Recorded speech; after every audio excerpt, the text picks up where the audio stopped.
هو ممكن إعجاب الإنسان بنفسه يكون سبب لنهايته؟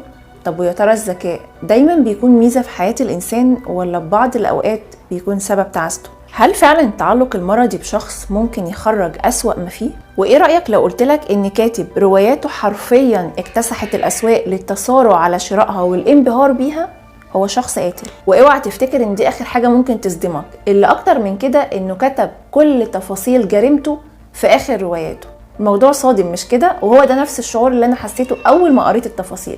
فخلينا نشوف مع بعض الحكاية. في عام 2000 في بولندا كان في 3 صيادين طالعين يصطادوا، وبالصدفة كده لقوا جسم طايف على المية. بدأوا يطلعوه بسرعة، ومع التركيز أكتر اكتشفوا إنه شخص مربوط بطريقة معينة بحيث إنه هو لو حرك إيده فيبتدي يخنق نفسه، طريقة معينة كده تخليه مقيد بحيث إنه هو ما يعرفش يتحرك تماما. وبسرعة بلغوا الشرطة، وفعلا حضرت وخدت كل الأدلة اللي محتاجاها وعملت تحقيقاتها وكل الكلام ده. واستمرت التحقيقات لمدة 6 شهور من غير ما يتوصلوا لأي نتيجة. مش بس لأن المية اللي كانت فيها محت كل الآثار، ده كمان لأن كل تحقيقاتهم مع معارفه وأهله وأصدقائه وكل الناس اللي حواليه، كل ده في النهاية ما وصلهمش لأي شيء جديد. واتحفظت وقتها القضية ضمن القضايا الغير محلولة. الطب الشرعي لما قام بدوره اكتشف إن الشخص ده اتعرض لحاجات صعب جدا إنها تتحكي، زي انه مثلا اترمى في الميه وهو اصلا عايش، وده غير انه اصلا قبل المده دي كان ممنوع تماما عن الاكل، وامور تانية اصعب من كده بكتير مفيش داعي لذكرها. اول حاجه ممكن تيجي على تفكير اي حد ان الموضوع ده شخصي بحت، وده واضح من كميه الحقد اللي موجوده في تنفيذ الواقع، وان الموضوع مش مجرد حدث مفاجئ. الحاجه اللي قدروا يتوصلوا ليها هو هويه الضحيه، وهو داروش يانيشفسكي، واللي اتعرف انه مفقود من شهر، لكن مع عدم التوصل لاسباب الحدث ولا للفاعل. فبكده القضيه اتقفلت واتركنت ضمن القضايا الغير محلوله، فما فيش اي بحث بيتم فيها. لكن مع وجود اجراء روتيني كده بيتم عند الشرطه البولنديه، وهي ان اي قضايا غير محلوله بيتم اعاده مراجعتها، لكن عن طريق محققين غير المحققين الاساسيين اللي كانوا اصلا بيحققوا في القضيه، لعل وعسى يتوصلوا لاي تفصيله كده غفل عنها المحققين الاساسيين. في عام 2003 وبعد 2 سنين من وقت القضيه، مين بقى اللي كان دوره ان هو يعيد مراجعه القضيه مره تانية؟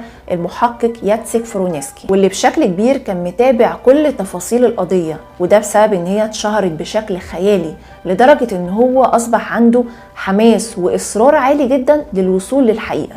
مع فحص الأوراق والأدلة وصل كده لتفصيلة صغيرة وركز معاها، وهي إن في شهادة والدة داروش قالت إن جالها اتصال من شخص غريب قبل اختفاء ابنها بيوم واحد، وسأل عليه بحجة إنه محتاجه في شغل، على أساس يعني إن داروش شغال أو صاحب شركة للدعاية والإعلان.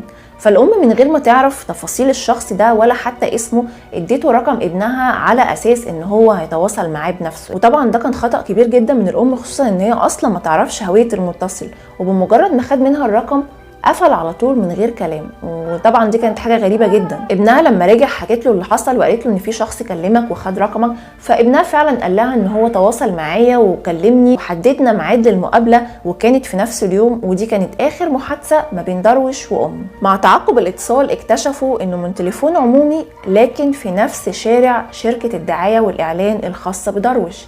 يعني هو متعمد ان هو يراقب الشخص ده، ولان التليفون اللي استخدمه كان تليفون عمومي فمفيش اي دليل يقدروا يستخدموه، لان اي حد يقدر يستخدم التليفون العمومي، واتقفل الموضوع على كده. لكن الحاجه الجديده اللي لفتت نظر ياتسيك هو ان داروش كان عنده تليفون صغير، والتليفون ده من وقت اختفائه وهو مش باين له اي اثر، ولا كان موجود مع داروش وقت ما لقوه، ولا موجود في اي مكان. فمعنى كده ان التليفون ده كان معاه واختفى برضه معاه. هنا بقى المحقق لقى ان دي فرصه ما تتعوضش، فقرر ان هو يتتبع التليفون ده ويشوف هو وصل فين دلوقتي. والحاجه اللي ساعدته هنا هو وجود فاتوره مع زوجة داروش مكتوب عليها رقم IMEI، والرقم ده اللي بيساعد شركات الاتصالات على انها توصل اذا كان التليفون ده مازال شغال ولا اتقفل، وموجود فين بالظبط، يعني تحديد موقعه. بعد تعقب الرقم اكتشفوا ان الموبايل ده اتنقل ل4 اشخاص. مع البحث والتدقيق قدروا يوصلوا لاول شخص عرض الموبايل ده للبيع لموقع على الانترنت بعد 3 ايام بالظبط من اختفاء داروش. الاعلان اتعرض تحت اسم كريس بي 7، ومع البحث اكتشفوا ان صاحب الحساب الاساسي هو شخص اسمه كريستيان بالا، وخليكم فاكرين الاسم ده كويس. طبعا هنا بدأوا يبحثوا عن كل تفاصيله لحد ما توصلوا ان كريستيان بالا هو كاتب روايات. هنا بقى المحقق أصبح متحمس أكتر لمعرفة الحكاية، وفضل يدور ورا كريستيان لحد ما وصل إن آخر رواياته رواية بوليسية بعنوان أموك. الموضوع كبر في دماغه وقرر يقرأ الرواية. مع كل تفصيلة بيقرأها في الرواية كان بيكتشف شخصية نرجسية الغرور عميها لأعلى الدرجات. الطريقة اللي مكتوب بيها الرواية طريقة واحد مجرب كل تفصيلة بنفسه، مش مجرد كاتب بيكتب رواية بوليسية، لدرجة ان هو وصف كل حاجة عملها حرفيا مع درويش، من اول منعه من الاكل لحد رميه في البحر والتفاصيل التانية اللي احنا اتكلمنا عنها قبل كده. اللي اعجب من كده كمان انه الشخصية الرئيسية في الرواية واللي هي اصلا نفذت الواقعة كان مسميها كريس، يعني صانع من نفسه بطل خارق عبقري خارج اصلا او ما ينطبقش عليه اي قوانين. ده كمان الشخصية الرئيسية في روايته واللي هو البطل كريس زي ما هو مصوره راح وعرض السلاح اللي هو استخدمه في تنفيذ جريمته للبيع على الانترنت. يعني انا مش عارفة هل هو مثلا حاسس ان هو معمول له هيدن مش متشاف، يعني موضوع غريب حبتين. والفرق الوحيد هو ان ضحية رواية أموك كانت بنت، واللي سبب انهائه لحياتها هو خيانتها، وده على حسب تفسيره هو، وافتكروا التفصيلة دي كويس. المحقق كان عمال يقرأ ومتعجب من كمية التشابه ما بين الأحداث اللي حصلت مع درويش وما بين رواية أموك، خصوصا ان في تفاصيل اصلا الشرطة ما اعلنتش عنها، فهي مش هيعرفها غير الشخص نفسه اللي نفذ الحاجة دي. هنا بقى المحقق شبه يتأكد ان هو ده الشخص اللي هو عايزه. احنا كده بقى نستدعيه للتحقيق ونشوف الدنيا فيها ايه. لكن المفاجأة لما اكتشفوا ان هو اصلا مسافر خارج بولندا من 2001، يعني بعد تنفيذ الجريمة بسنة واحدة. طيب ايه الحل هنا؟ مفيش ادلة كافية، مش عارفين الدافع، مفيش علاقة تربط ما بين درويش وكريستيان، يعني كده ما ينفعش حتى يقدموا طلب لطلبه دوليا. والمحقق ياتسك كان رافض تماما يحقق مع اي حد ليه علاقة بكريستيان، وده لانه بمجرد ما هيعرف ان في تحري او تحقيقات بتتعمل حواليه مش هيرجع اصلا بولندا مرة تانية. هنا المحقق قرر ان هو يرجع يقرأ روايته مرة تانية، يمكن يتوصل لأي شيء يوصله للدافع لتنفيذ الواقعة. وهنا فعلا وصل للدافع، واللي هو رواية أموك كلها أصلا بتتمحور وبتلف حواليها. لكنه ما كانش منتبه للتفصيلة دي لأنه أصلا ما يعرفش الحياة الشخصية لكريستيان كانت عاملة إزاي. فضلوا منتظرين لحد 2005 لما مطار من مطارات بولندا احتجزوه لأنه أصبح شخص مطلوب.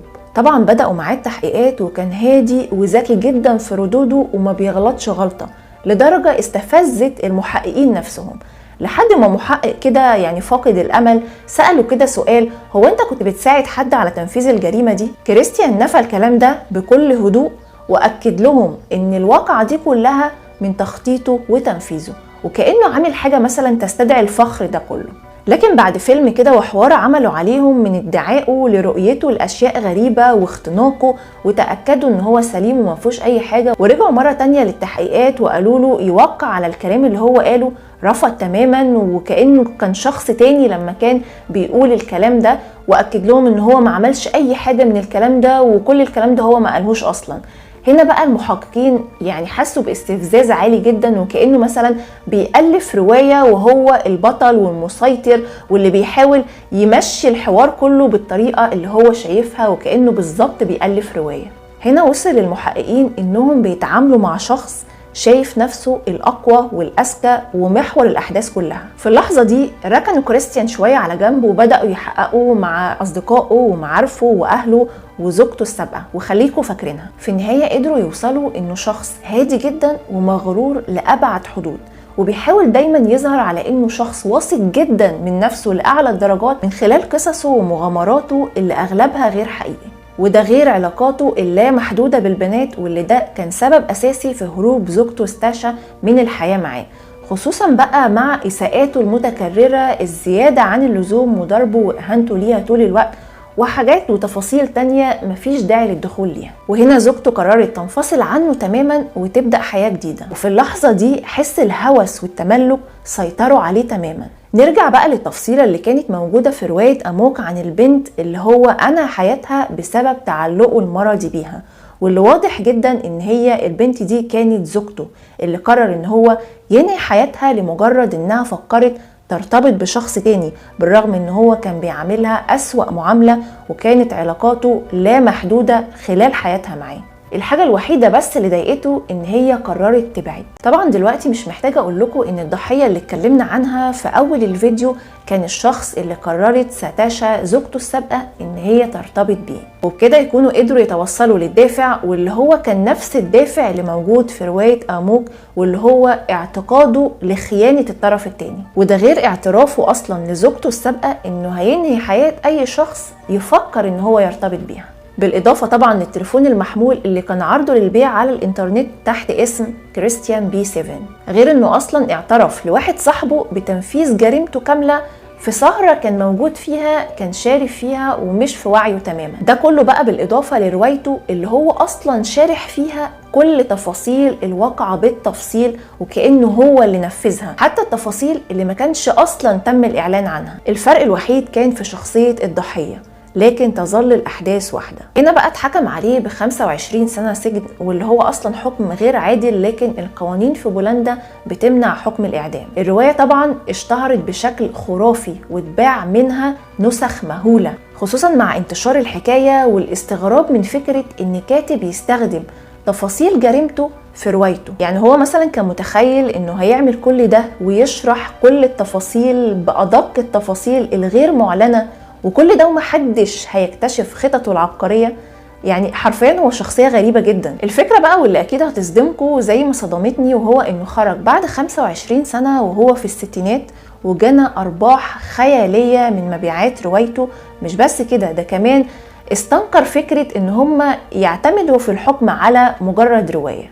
لكن من فهم الشخصية فده جزء من تمسكه بالغرور والنرجسية اللي موجودين عنده في اعلى درجاتهم، واحساسه ان هو الشخص المسيطر الاذكى اللي يقدر يتحكم في عقول الجميع وحياتهم لو قدر. وبكده نكون خلصنا كلامنا عن رواية اموك وكل الاحداث المرتبطة بيها والشخصية العجيبة اللي كاتبها. بتمنى من اي حد عجبته الحلقة يدعمني بلايك ويشترك في القناة لو لسه اول مرة بيشوفنا، وطبعا ما تنسوش تفعيل جرس الاشعارات عشان يوصلكوا كل الفيديوهات الجديدة اللي بتنزل على القناة. اشوفكم على خير ان شاء الله في فيديو جديد. مع السلامة.